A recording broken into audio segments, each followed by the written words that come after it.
Hello and welcome to the Storm of Scripture. I'm Jeff Johnson, and today we're going to be looking at the familiar story of Noah and the Ark. The story of Noah is a decreation story. It is a tragedy about a punishment and judgment on the earth because of wickedness. You may not realize it, but the story of Noah and the flood is a point-by-point reversal of Genesis chapter 1 and creation, and then a point-by-point recreation of the world after the flood. We're going to be looking at these themes throughout Genesis chapters 7 through 9. This morning, as we continue our glimpses of the supernatural through the figures of the Old Testament, we are this week going to talk about Noah. And in fact, we're going to start with a couple of verses out of chapter 5, where Noah is introduced when he's born. But we're going to look at chapter 7 and 8 in more detail, and then a bit of chapter 9. So let's start with Noah being born. In chapter 5 covers a genealogy from Adam to Noah. Lamech is Noah's father, so we read in Genesis 5, 28 and 29.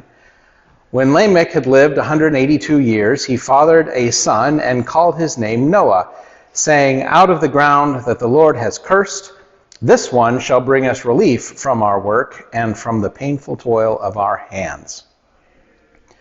Actually, getting a little bit of a prophetic word about your name is it's not uncommon in the Old Testament generally, but only Cain and Seth have gotten those call-outs for why they were named what they were named until Noah. And so Lamech names his son Noah, explaining it as out of the ground the Lord has cursed, this one shall bring us relief. Now, of course, out of the ground that the Lord has cursed is a callback to chapter 3, when the Lord curses the ground for the sin of Adam and Eve, and says the ground will be cursed and it will produce thorns and thistles, and by the sweat of your brow you will work the land now.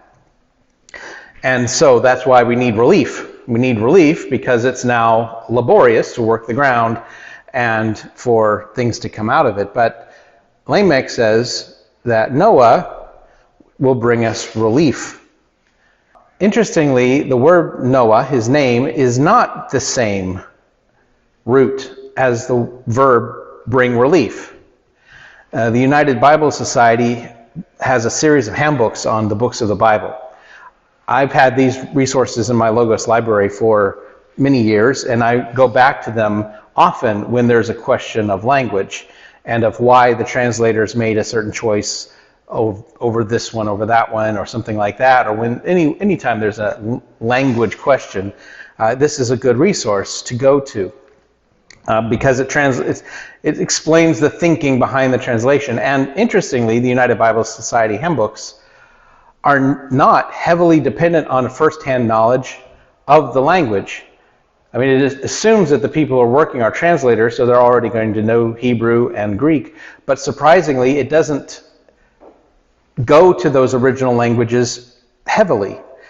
It's a great resource for any person who wants to dig into the language choices in Scripture. Anyway, about this naming of Noah, it says that the Hebrew word, which translated relief, is nachem, and Noah is noach.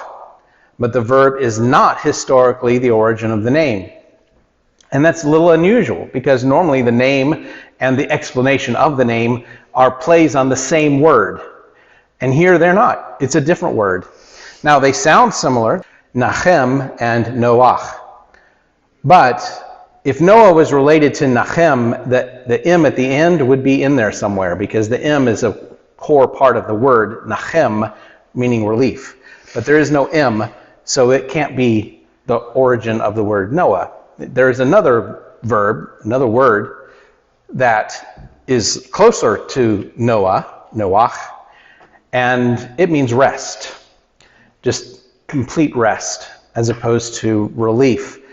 I'm going to explore this a little bit more at the end of Noah's story, but I wanted to point it out here at the beginning where he is named. That it's a little unusual for his name, Noach, not to be connected to the explanation about relief, Nachem. The big thing about Noah is the flood, but I am calling it a decreation rather than flood. It is, of course, water overwhelming the earth, and so in that sense it is a flood. But what I think it's overlooked sometimes is that what we read in chapter 7 especially is a point-by-point undoing of God's creative acts in chapter 1 of Genesis. And then in chapter 8, it's putting it all back together after it is taken apart in chapter 7. Just to refresh our memories on the creation, 6 days of creation.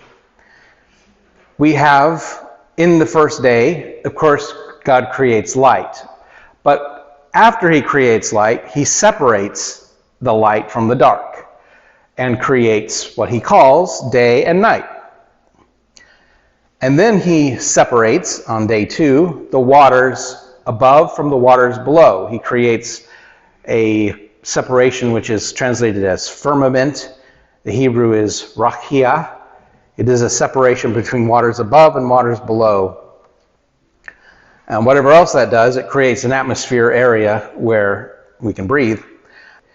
And then on day 3, he separates the seas from the dry land. He basically sets boundaries for where the seas can go. You can go here, no farther. And then the dry land appears, and we have dry land. So the first 3 days, apart from light itself, are moments of separation and distinction and creating a distinctiveness between this thing and that thing, light and dark, the waters above, the waters below, and the dry land and the waters of the oceans. So he separates on the first 3 days. And then he fills those areas he created with things on the last 3 days.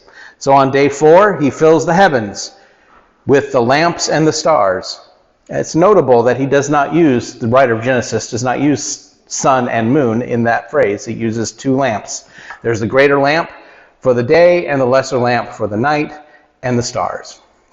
So he fills the heavens with those celestial objects. And then on day 5, he then fills the waters below with the water creatures, the fish and the water animals. And then the sky he fills with the sky animals, which we call birds. So fish and other water creatures and birds are on day 5. And then on day 6, he fills that dry land with animals and with humans. And actually, we are called to fill it. He fills the world with animals, then he creates only 2 humans, and then gives us the job of filling in the rest of the earth with us. He says, be fruitful and multiply and fill the earth. So that might even be another way in which Adam and Eve are joining God in his work of filling the earth. We have these moments of creation, 6 moments of creation. Of course, day 7 is a day of rest. Interestingly, that's Noah's name. Although the word Noah and rest, the word for rest in the Genesis creation account is more like the word for Sabbath. He creates a Sabbath rest.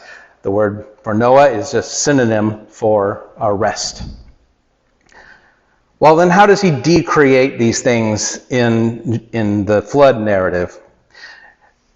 I'm going to take these items one by one in the order of the creation narrative. Now, the narrative in chapter 7 doesn't hit them in the exact same sequence, so I'm skipping around a little bit in chapter 7 in order to bring it into alignment with the day-by-day activities of the creation narrative in chapter 1. So forgive me for doing that, but I think we are all familiar enough with the flood narrative that it won't be doing too much damage to it to take it out of sequence in order to align it with the creation in Genesis 1. And so we read in chapter 7, verse 12, the rain came upon the earth 40 days and 40 nights. Now this is just, a timing item, but it does mention days and nights, and the rain coming both day and night. And so, what does that do to the day and night cycle when it's raining all the time? Is there any difference between a day and a night when it's raining outside the whole time? It can even get to where you can't tell the day from the night if there's a heavy storm because it's so dark during the day. So the whole cycle of doing certain things during the day and doing different things during the night is broken when it's raining all the time. So that blurs the day and night. Sure, there might be a little more light during the day and a little more dark at night, but it's basically the same. Day in and day out is all the same, and it's all just running together in the rain. Well, what about the separation of the waters above from the waters below? Well, just one verse before the mention of the constant rain, in verse 11, we read about the start of this whole thing. In the 600th year of Noah's life, in the 2nd month, on the 17th day of the month, on that day, all the fountains of the great deep burst forth, and the windows of the heavens were opened. Fountains of the deep are coming from the waters below, and the rain coming from the windows of the heavens are the waters above. And in this flood, they are all mixed together. It's all just water again. Waters from above, waters from below, all inundating the earth. And so there's the separation between the waters above and below getting blurred out in this process of the flood. And interestingly, this note about the 600th year on the 2nd month, on the 17th day of the month, on that day, I almost devoted some time to developing the idea of the calendar references, because I didn't realize this till I was reading about it and studying it. The flood narrative is the only narrative in Genesis that bothers to mention a year, a month, and a day, to give it that kind of specificity. Every other event in Genesis, and there are some momentous events where it would be nice to know what month and day things are happening so that we can get a grasp of the context. But no other event in Genesis describes the month and the day of the month except the flood narrative. An interesting detail. And the reason that, just to give a very high overview, is that possibly it's because the events of the flood were still being memorialized in the calendar of Israel. And so they were aligning the events of the flood with the memorials that they would have toward the events of the flood. We know that they observed special celebrations when the changing of the seasons would occur between the rainy season and the not the rainy season. And oftentimes a drought was considered the consequence of sin during the prior year. And God would dictate his judgment on Israel and really on the world based on what has happened in the prior year, and he would decide whether he was going to send drought or fertile rain, or in this case, a flood, a destructive water. And so that is part of the Israelite thinking about the seasons, and so maybe that idea is why they mentioned the specific day of the month that the floods started and when it stopped, and all of these other specific dates, which are just absent from the rest of the book of Genesis. The next thing to get that sort of detail is the Exodus from Egypt, where it mentions what day of the month certain things are happening. In any case, let's move on to the next thing. That is blurring the waters above and below by opening the windows of heaven and the fountains of the deep. So the first two moments of creation, the day and night cycle and the water above and below, are wiped out. What about separating the seas from the dry land? Well, that almost goes without saying. It floods everything. In Genesis 7, verse 19, we read, "The waters prevailed overwhelmingly upon the earth. They covered all the high mountains which were under the entire heaven." So there is no dry earth in this flood narrative. It's all covered with water, just like it was before God separated the seas from the dry land. It's all water. and the heavens, the lamps, and the stars. Now this one, I would completely understand if you think I'm stretching things a bit. So, this one, of all the points along the line, I think this one is perhaps the biggest stretch. You tell me if you think it's viable after I describe what I'm thinking. So in the last half of verse 16, after Noah and his family and all the animals are on the ark, Yahweh himself shuts the door, and they are all shut inside the ark. Now, what functional benefit is the sun, the moon, and the stars when you are shut inside the ark? There's no function for the sun, the moon, and the stars. You can't see them. You could barely make day from night out, even if there is some difference with the rain outside. You're shut in the ark. There is no window. God shut the ark completely, so they are enclosed in this ark at this point. The sun, the moon, the stars are all essentially non-functional. Yes, they're still there. Just like light, God didn't undo light as he created it in day number 1. This is not an exact, complete decreation of absolutely everything, but it's basically blurring those separations that God put in place, and it's making non-functional all of the things that God created. Once you're in the ark and covered up by the roof, the sun, the moon, and the stars don't do anything for you. They're non-functional. And the last two, filling the waters below with the water animals, because that doesn't get undone. After all, the water animals can thrive in water. So, yes, I guess scientists may go back and try to decide what a worldwide flood, how that would affect the salinity in the water. There are certain saltwater animals, certain freshwater animals, and there could be some negative influences on each type if the whole earth is covered with one type of water. But that's not the concern for the biblical writer. His concern is just saying the water animals are in water, and so they're okay, but the dry land animals and the birds are wiped out. And he specifically says that in Genesis 7:21. Every living thing that moved on the earth perished, the birds, and the domesticated animals, the wild animals, and everything that swarmed on the earth, and all humankind. So all of those things, basically the things that have to breathe.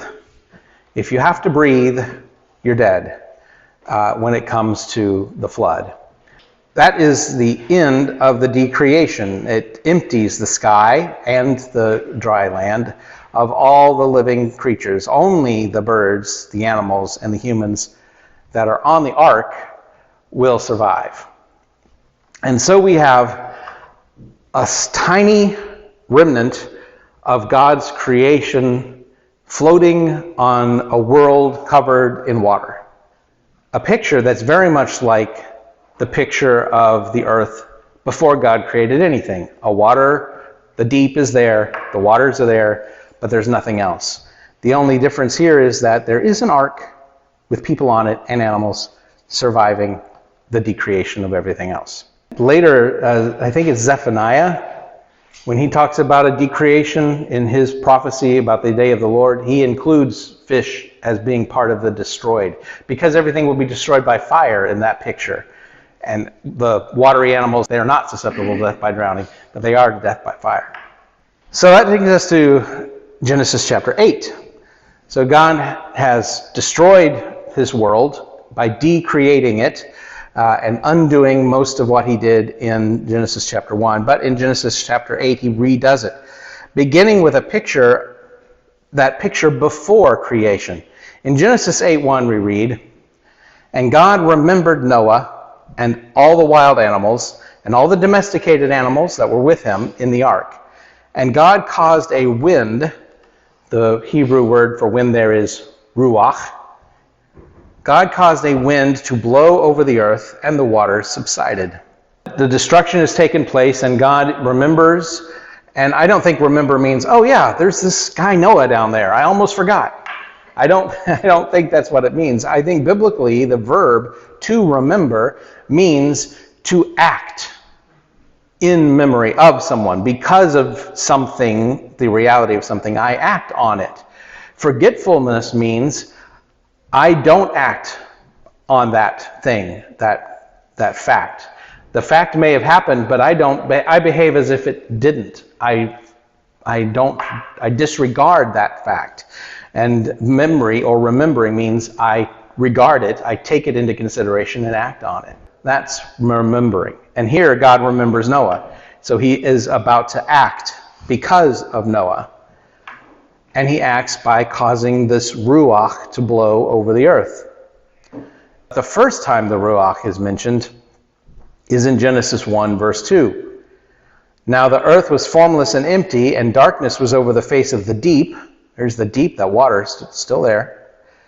And the Spirit, ruach, of God was hovering over the surface of the waters.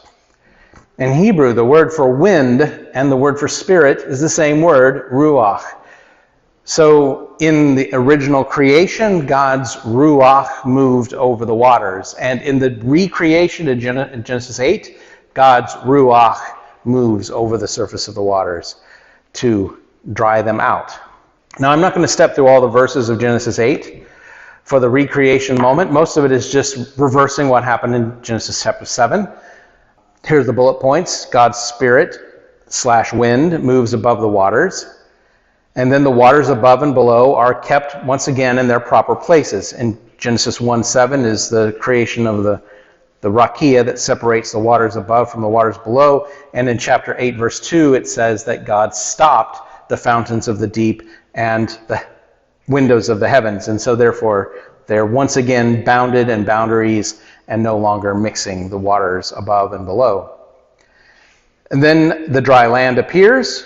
The sea is kept in its proper place. That is Genesis 1, verse 9. And here in Genesis 8, it's verses 3 through 5, where the water is drying out and the tops of the mountains are reappearing, and there is once again dry land separate from the sea. Then the lamps and the stars and the heavens are made visible. In Genesis 1:14, that's the creation of the two lamps and the stars. In Genesis 8:6, Noah removes the roof or the seal on the ark. So he takes it upon himself. Another point of cooperation. God puts the roof on, and Noah takes the roof off when it is time. Then the birds populate the skies. In chapter 1, verses 20 and 21, God creates the birds and the water creatures. In 8:7 through 12, we have the narrative of Noah releasing the raven into the sky, and then later the dove into the sky. And although no other birds are specifically mentioned as leaving the ark, they kind of stand in for all of the birds, and they repopulate the skies. And then the animals and the humans repopulate the dry earth. In chapter 1, verses 24 through 26 is the initial creation of Adam, male and female. And then here in chapter 8, verses 18 and 19 is when the humans and the animals all leave the ark and return to the dry land outside of the ark. And then the chapter ends with an affirmation of those day and night cycles that were kind of blurred when the rain was falling day and night. But here at the end of chapter 8, and I will quote this one here on the slide, the end of the promise to Noah, the great promise for the rainbow, the rainbow promise, it ends with, as long as the earth endures, seed and harvest, cold and heat, summer and winter, day and night will not cease. So there's a return to that normal diurnal pattern of day and night. The day and night. So there's Noah, enduring, surviving the decreation of the world, and then the recreation of it in chapter 8. And then Noah plants a vineyard.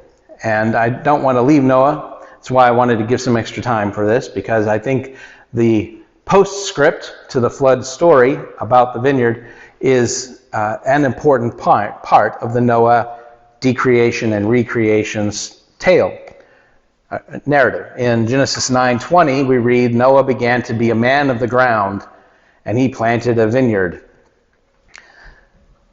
Well, what happens in Genesis chapter 2 after the creation event? What does God do? Plants a garden. And what does Noah do after the recreation event? He plants a vineyard, another place of cultivated vegetation.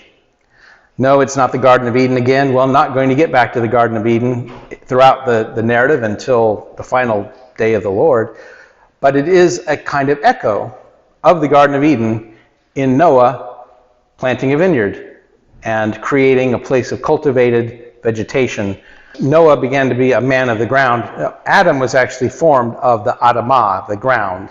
That's why his name is Adam, because he was made of Adamah, ground. And here Noah is a man of the Adamah. He is a man of the ground, becoming so. Before this, I guess he was a carpenter and a herdsman. But now he's going to be a man of the ground and raise the vineyard. This harkens back to that prophecy from Lamech back in chapter 5, verses 28-29.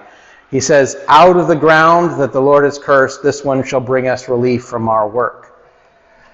What does Noah bring up out of the ground? Well, not the animals, not really the ark, but he does bring the vineyard up out of the ground as he is working, and he is a man of the ground, the Adamah, same word here, out of the Adamah that the Lord has cursed. So Noah is raising that, and he raises a vineyard.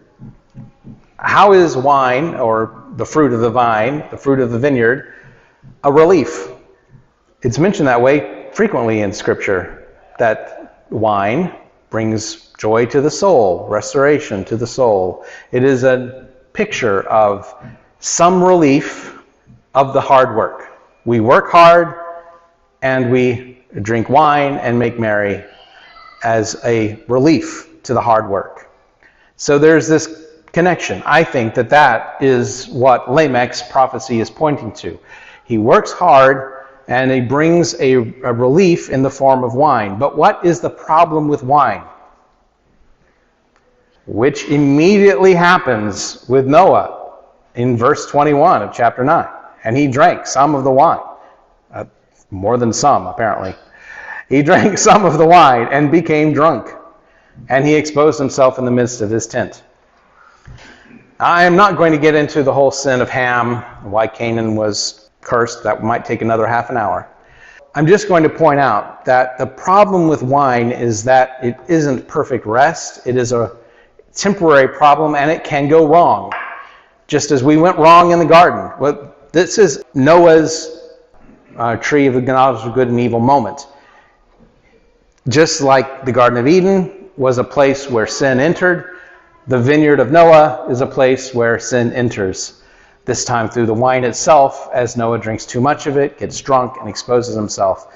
And whatever that negative on Noah is meant, it certainly encouraged his son Ham to some kind of sin that follows that drunkenness. So here is the irony of Noah's name and his actions. Because Noah's name promised permanent rest. Noach, rest. But his actions delivered only temporary respite. Nachem. It was temporary at best. The wine is a temporary respite for the hard work. It is not rest. It's enjoyable for the moment, but it is not the full, enduring rest that Noah's name suggested he could have. I think that's why Lamech's prophecy wasn't a mistake. It's not a mistake that Noah's name and the prophecy connected to Noah are not the same word. It's a classic embodiment of overpromising and underdelivering. And Noah did, because he's human. Let's not get too much on Noah. Just like we can't be too much on Adam and Eve for their sin. We're humans. We will make bad judgments and make bad choices, as Noah did, as Ham did after him. There is only one person who can really deliver on the promise of Noah's name. And you know as well as I do that his name is Jesus. Matthew 11:28 comes down and as much as says it. Jesus says to the people, "Come to me, all of you who labor and are burdened, and I will give you rest." We are all labored and burdened under the curse of Genesis chapter 3. We have to work hard for our lives. We are burdened by our lives, but Jesus can deliver the rest that Noah could not. Thank you for joining me today as we look at Noah and the flood. If you'd like to explore this theme of decreation and recreation in more detail, please hop over to Facebook and find the Storeroom of Scripture discussion group. We can talk more about it there. In the meantime, I look forward to seeing you again as we continue to look for the glimpses of the supernatural in the patriarchs of Genesis.